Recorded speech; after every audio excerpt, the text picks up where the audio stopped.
오늘 하나님 말씀 에베소서 1장 15절부터 23절까지 에베소서 하반장입니다. 에베소서 1장 15절부터 23절에 있는 말씀입니다.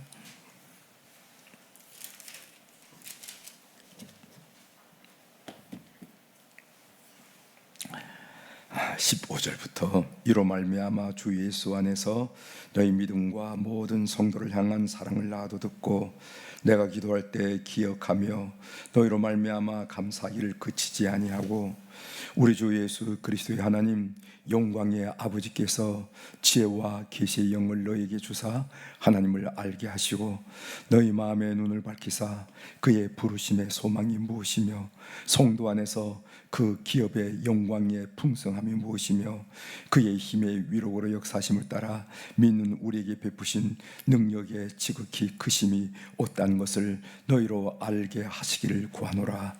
그의 능력이 그리스도 안에서 역사하사 죽은 자들 가운데서 다시 살리시고 하늘에서 자기의 오른편에 앉으사 모든 통치와 권세와 능력과 주권과 이 세상뿐 아니라 온 세상에 일컫는 모든 이름 위에 뛰어나게 하시고 또 만물을 그의 발 아래에 복종하게 하시고 그를 만물 위에 교회의 머리로 삼으셨느니라.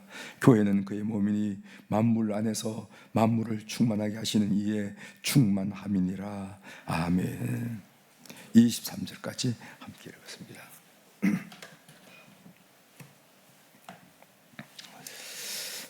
오늘 우리가 읽은 에베소서 1장 하반장에 있는 말씀을 중심으로 주제를 하나님을 더 깊이 알게 하옵소서, 이런 주제로 같이 말씀을 좀 나누도록 하겠습니다. 이스라엘 백성들의 출애굽 광야 생활 40년은 하나님을 체험적으로 알아가는 그런 기간이었어요. 40년 동안 그들은 하나님을 글자 속에 파묻힌 관념적인 하나님으로 알지 않았습니다. 그들은 하나님은 저 멀리 구말리 상천에 계신 어떤 추상적인 존재로 하나님을 알지 않았습니다. 그들은 하나님을 오래전 아브라함, 이삭, 야곱 그런 어떤 그들의 하나님이었던 신화적인 존재로 하나님을 알지 않았습니다. 그들은 하나님을 체험적으로 알아갔다는 것을 알게 되죠. 그 상징이 바로 구름 기둥, 불 기둥이라 하는 것입니다. 불 기둥, 불 기둥을 통해서 이스라엘 백성들에게 40년 동안 하나님을 체험적으로 알아갔다 하는 것을 우리가 출애굽기에서 또 신명기, 민수기를 보면 알 수가 있죠. 그들은 구름 기둥, 불 기둥을 통해서 어떻게 알았는가? 하나님을 어떻게 알았는가? 그들은 함께 하시는 하나님을 체험했어요. 늘 일을 하다가도 고개를 들면은 그 앞에 있는 불기둥, 구름 기둥을 통해서 하나님은 늘 우리와 함께 하시는구나. 우리를 고아처럼 버려두지 않았구나. 우리를 고아처럼 광야 이 한벌판에 내던져지지 않았구나.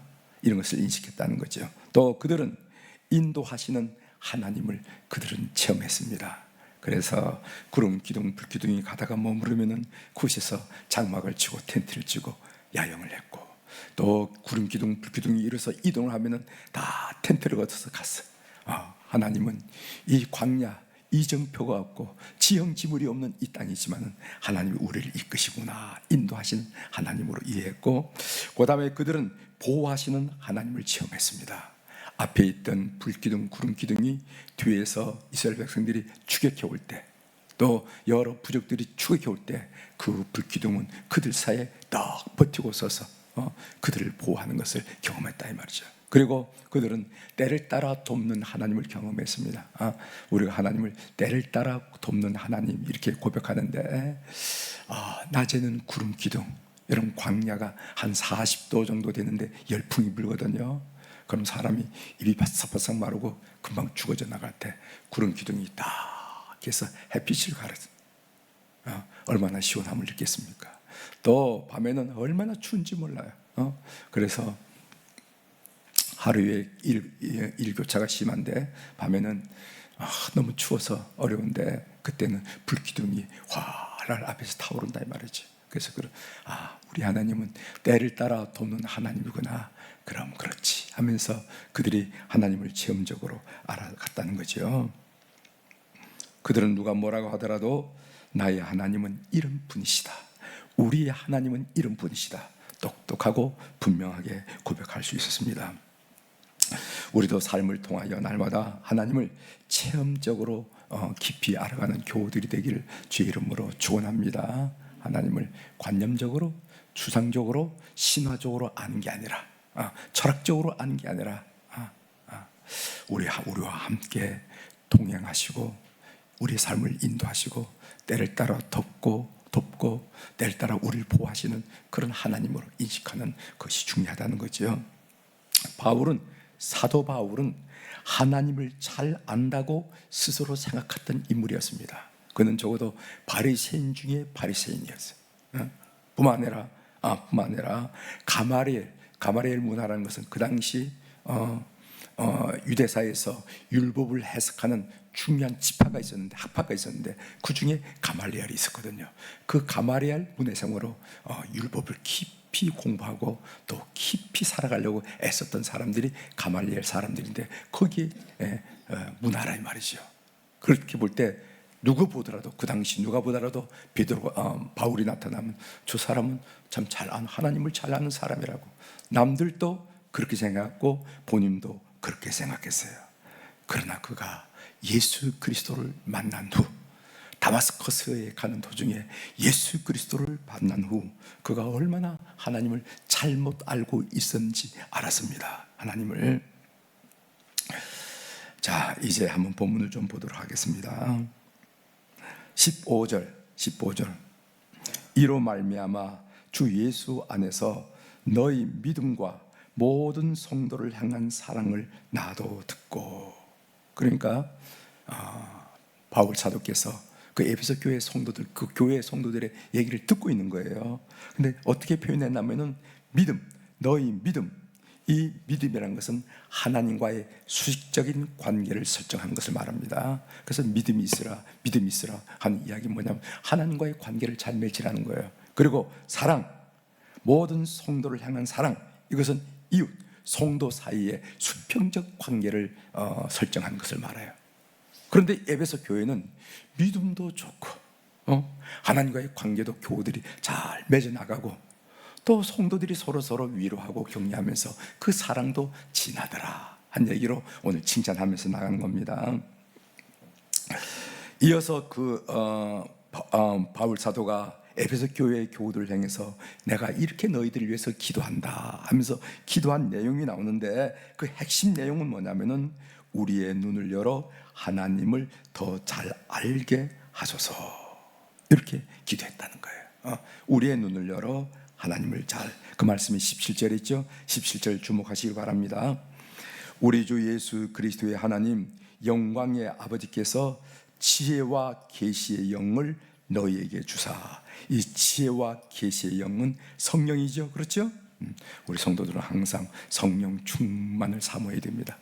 그래서 기도하기 전에도 성령님의 도움을 구하고, 말씀을 읽을 때도 성령의 도움을 간절히 구하고, 설교단에 설 때도 성령의 도움을 간절히 구해야 돼요. 성령은 어떤 영인가? 지혜와 계시의 영인데, 지혜와 계시의 영을 너희에게 주사 하나님을 알게 하시고. 하나님을 알아야 된다는 거죠. 그래서 이 지혜라는 것은 뭐냐면은 내 마음의 눈을 떠서 사물 속에 있는 하나님의 뜻을 아는 거예요. 그 지혜. 이 계시라는 것은 하나님이 우리들에게 보여주는 진리를 아는 것을 말합니다. 계시의 영. 그렇죠? 그래서 지혜라는 것은 내 속에서 내 마음 문을 여는 것을 말하는 것이고, 그 다음에 계시라는 것은 하나님이 우리에게 드러내 주신 진리를 아는 것을 말해요. 이것을 알게 하는 것이 뭐냐면 성령이라는, 성령. 그러니까 성령이 우리 속에 임하시면은 우리 삶 속에 일어난 자잘한 일, 사소하고 일상적이고 평범한 일에서 하나님 나를 이렇게 사랑하시구나, 눈이 떠 있으니까 그렇게 고백이 된다 이 말이죠.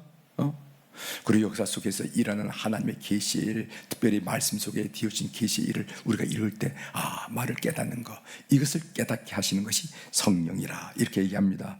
그 성령이 너희에게 충만히 임하셔서 하나님을 좀 잘 알아갔으면 좋겠다, 이 이야기입니다. 아돌프 모나드라 하는 사람이 이런 얘기를 했어요.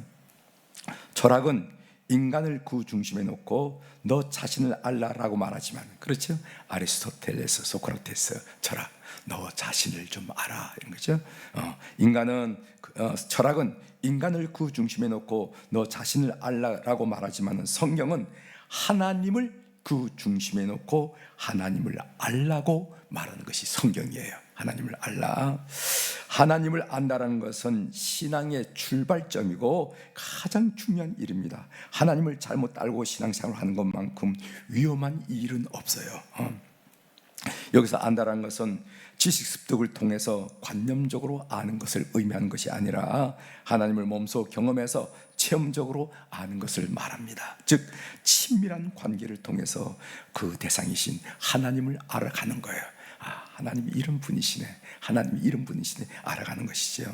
우리 감독에서 신앙의 4대 원칙, 신앙생활의 4대 원칙이 있잖아요. 여러분들 잘 아시겠지만 제가 가끔 적으면, 하나님은 성경, 두 번째로는 전통, 세 번째로는 이성, 인물, 이성, 네 번째로는 체험. 이 네 가지를 잘 갖춰야만 건강한 신앙인, 건강한 신앙인이 된다는 거예요. 제일 처음 중요한 게 성경입니다. 성경. 이 성경을 모르면 맹신이라고 하는 거 알죠? 맹신. 그 다음에 전통. 우리 기독교는 2000년 전통 속에서 초대 1세기서부터 이것은 아니야 이단으로, 이것은 아니야 이단으로 하면서 우리 교회를 갖고 왔습니다. 신학을 갖고 왔어요. 교리를 갖고 왔습니다. 거기에 대한 깊은 이해가 있어야 오늘 이단 문제를 해결할 수가 있어요. 그 이단입니다. 그래서 전통을 이해하지 못하면요, 이단에 빠지기 쉽습니다. 여러분, 이단들은 다 성경 들고 나옵니다. 성경을 두고.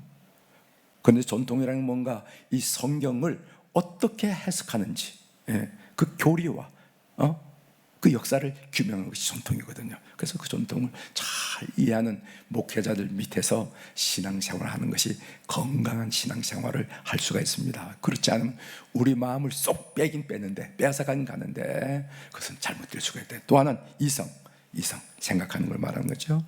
우리가 교회에서 무슨 일을 의논할 때나 어떤 일을 주할 때 대화를 하고 의논을 하고 이렇게 하잖아요. 이성. 이 머리는, 하나님이 이 머리가 없으면 사람이 이상하게 보일까봐 달아난 게 아니에요. 이 머리는 생각하라는 거예요. 생각하라는 거. 잘 생각하라는 거. 그 이성이 중요합니다.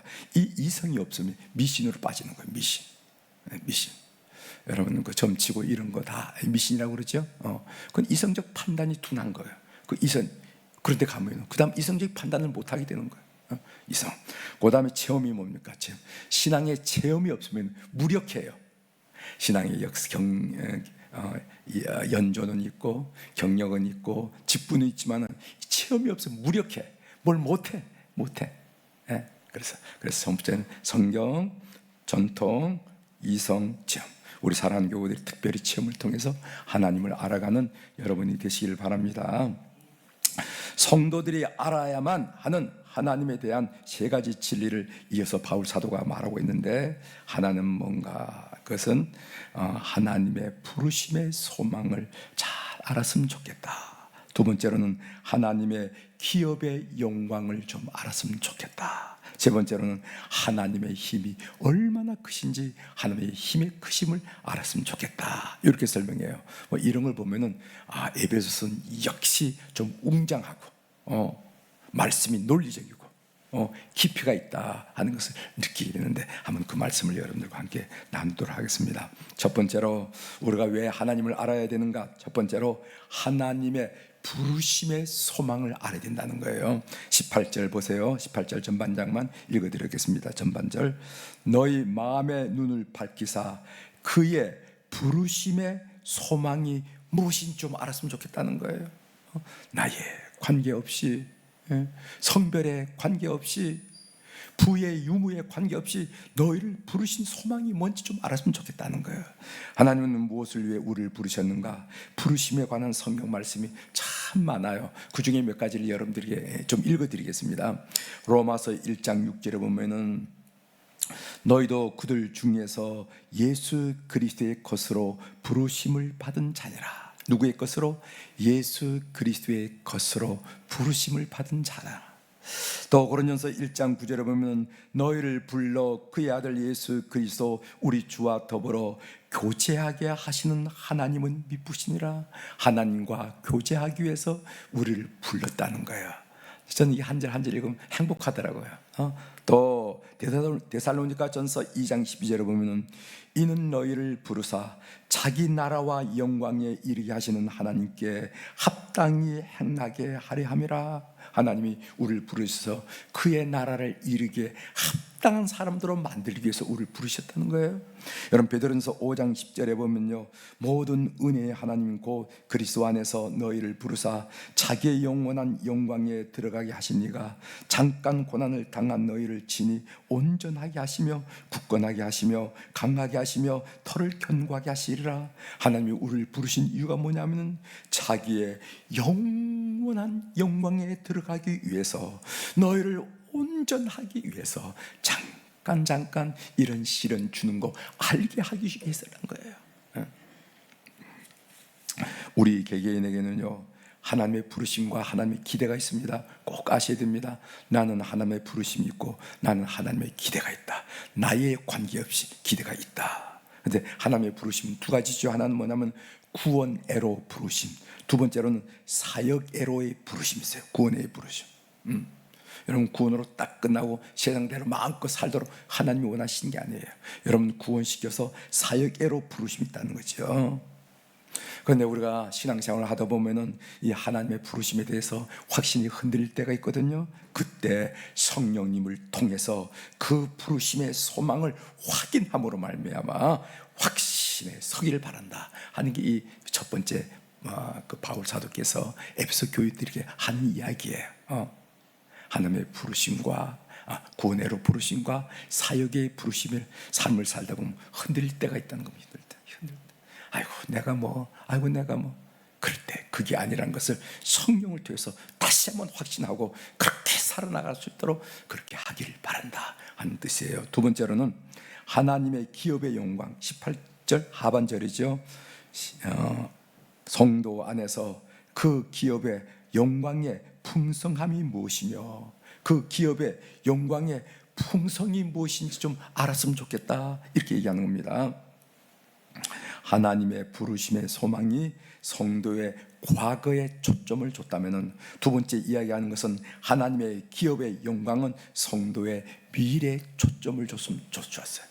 그래서 과거에 첫 번째는 하나님이 부르신 그 이유 좀 알았으면 좋겠다, 사명을 알아서. 그다음 앞으로 우리가 인생을 살아서 끝나게 가서 그 소망이 뭔지 알았으면 좋겠다. 하나님의 기업에서 영광입니다. 베드로전서 1장 4절에는 이런 말씀 있어요. 썩지 않고 더럽지 않고 쇠하지 아니하는 유업을 있게 하시나니 곧 너희를 위하여 하늘에 간직한 것이라. 이렇게 해요. 여러분 믿으십니까? 썩지 않고, 세상 건 다 썩잖아요. 더럽지 않고 쇠하지 않고, 다 쇠하죠. 60, 70, 80 되면 우리 몸이 나이가 드니 달라 그런 얘기를 어른들을 통해서 듣잖아요. 그래서 쇠하지 아니하는 유업을 있게 하시나니 곧 너희를 위하여 하늘에 간직한 것이라.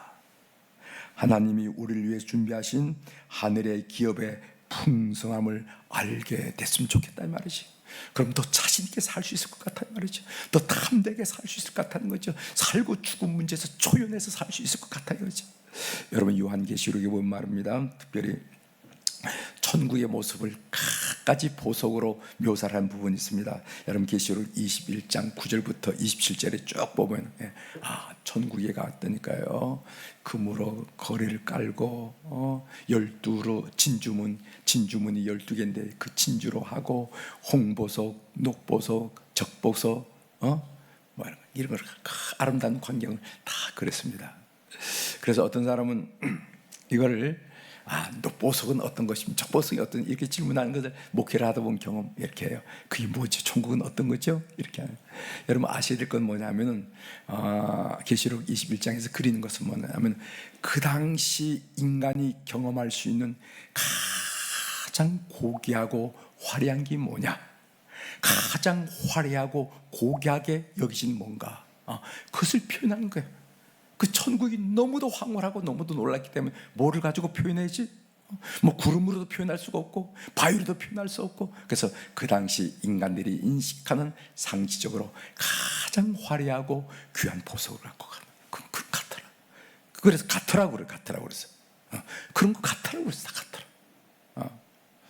우리가 영적인 눈을 뜨고 성령의 감동을 통해서 하나님의 기업의 영광의 풍성함이 어떤 건지 좀 알았으면 좋겠다.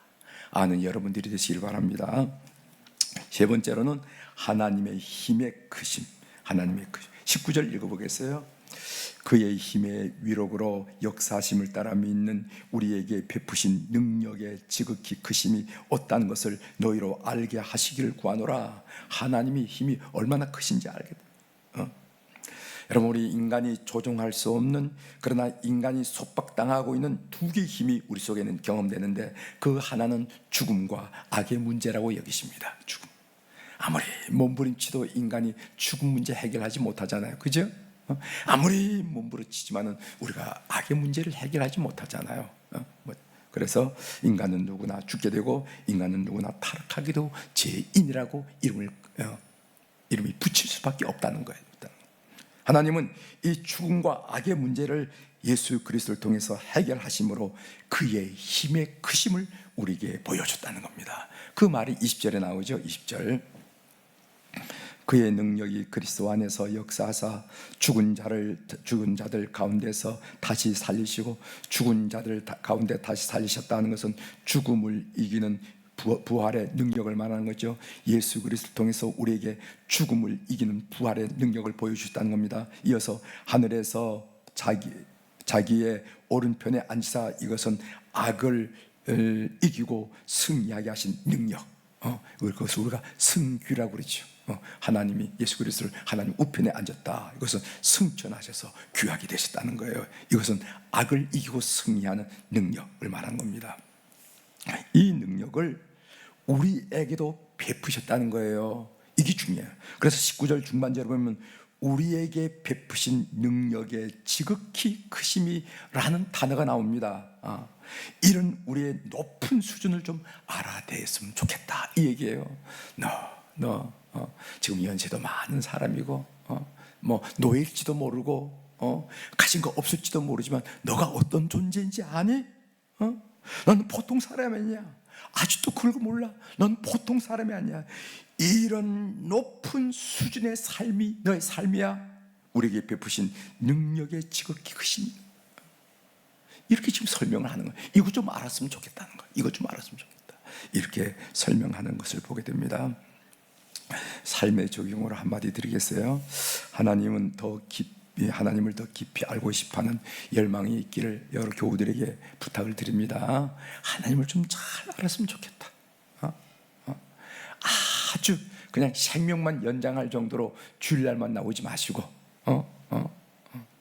내가 예수 믿는 사람이라 하는 표시할 정도의 주일날만 나오시고, 성경 공부도 좀 하시고, 또 제자 양육도 좀 하시고, 좀 하나님을 좀 잘, 오늘 바울이 간곡하게 부탁하는 것처럼, 에베소 교인들에게서 부탁하는 것처럼 여러분들이 하나님을 잘 알아가는 것은요, 이제는 학교를 졸업했으니 그렇지 않습니다. 계속 알아가야 돼. 이게 저희 과제예요. 저희 과제, 사실. 하나님을 더 깊이 알기를 원합니다. 이것이 여러분들이 기도의 제목이 됐으면 좋겠어요. 하나님, 내가 주님 품에 안길 때까지 다 알 수는 없겠지만은 주님을 더 알아가기를 원합니다. 주님을 더 알아가기를 원합니다 하는 이런 열망이 여러분들이 있게 되기를 바랍니다. 내 안에 가장 귀한 거 예수를 알미라 하는 복음서가 있죠. 내 안에 예수를 알미라, 그 은보다 더 귀한 것 예수를 알미라. 예수의 이름, 존귀한 그 이름, 예수의 이름, 능력의 그 이름, 이렇게 표현되어 있어요. 그런 찬양 여러분들 아실 줄 믿습니다. 나날이 예수님을 알아서 그때마다 놀라고 감격하면서 믿음이 견고해지는 우리 교우들이 꼭 되기를 주의 이름으로 축원합니다. 우리는 여전히 주님을 알아가는 존재라는 것을 꼭 기억하십시오. 기도하시겠습니다. 하나님 아버지, 오늘 바울 사도가 에베소 교인들을 칭찬하면서 그래도 너희들 하나님을 좀 알아갔으면 좋겠다, 하나님을 좀 알아갔으면 좋겠다, 그러면 얼마나 너희 삶이 풍성해질 텐데 하면서 하나님을 알아야 할 세 가지 내용을 우리에게 허락하셔서 함께 묵상할 수 있도록 은혜를 주시오니 감사를 드립니다. 우리 사랑하는 교우들, 오늘도 내일도 성경을 읽고 기도를 하고 그리고 제자 양육을 받으며 말씀을 귀히 들으면서 예수님을 알아가는 저희들 다 될 수 있도록 은혜를 허락하여 주시옵소서. 가다가 영적 성장이 딱 멈춘 자들이 아니라 세월이 지나면 지날수록 그 하나님의 풍성한 사랑, 하나님이 우리에게 주신 그 놀라운 소망, 우리의 향하신 그 믿음 다 깊이 알아가는 우리 성도의 삶이 될 수 있도록 은혜를 베풀어 주옵소서. 하나님, 오늘 우리 안나, 우리 모세, 우리 선교회원들을 통한 우리 어른들을 축복하며 기도하게 하시오니 감사합니다. 이 하율의 축복이 우리 어른들에게 용기가 되게 하시고 또 믿음대로 되어지는 그런 놀란 실천과 또 응답의 역사가 우리 성도들 심령 속에 가득 넘치도록 도와주옵소서. 젊은 날 세상의 유혹이 미혹이 적지 않았지만은 그런 것들 다 딜하고 성령님의 지도한 가운데 주님 몸된 교회에서 충성하고 봉사하고 섬기고 전도하고 은혜를 나누고 살아왔던 우리 어른들 주께서 꼭 기억하여 주시고, 삶도 10대의 아름다움이 있고 30대의 아름다움이 있고 60대의 아름다움이 있고 90대 70대의 멋짐이 있는 것처럼 노년의 멋짐을 한껏 드러내는 우리 어른들이 다 될 수 있도록 은혜를 베풀어 주옵소서. 그래서 노을이 아름다워서 가던 길을 멈추고 가던 차량을 멈추고 사진을 찍고 아름답다고 고백한 것처럼 우리 어른들의 이 노을 황혼의 삶이 너무너무 귀하고 아름다워서 저렇게 살았으면 좋겠다, 저런 믿음 생활을 했으면 좋겠다 하는 것을 우리가 도전받고 격려받을 수 있도록 우리 교회 모든 어른들을 붙들어 주시옵소서. 특별히 그들의 후손을 통해서 하나님은 여지가 없는 분, 여부가 없는 분, 어련히 알아서 하신 분, 열매를 맺게 하신 분임을 다시 한번 고백드리면서 그 할아버지가 그렇게 신앙생활을 하더니 그 할머니가 그렇게 신앙생활을 하더니 저렇게 축복받는 것 봐, 하나님 살아계시지 하면서 우리가 간증거리가 될 수 있도록 주님 역사하여 주시옵소서. 오늘 또 주님 앞에 1,000번째 헌금을 드리고 갖가지 종류의 감사함을 드린 소중한 이름들, 그 이름들을 주님께 보고하오니 주님께서 흠량하시고 연락하시고 통촉하셔서 역사를 베풀어 주시옵소서. 그래서 하나님 은혜 매일매일이 감격이고 매일매일이 새로운 기적이고 매일매일이 새로운 간증이 되는 그런 삶을 살아갈 수 있도록 주님 역사하여 주시옵소서. 오늘 또 하늘의 주권과 땅의 주권을 가진 우리 주님의 권세 있는 이름으로 선포합니다. 내 영혼이 잘된 같이 범사가 잘되고 강건한 축복을 우리 모든 교우들이 누리게 도와 주시옵소서. 감사드리며 예수님의 이름으로 기도 올려옵나이다. 아멘.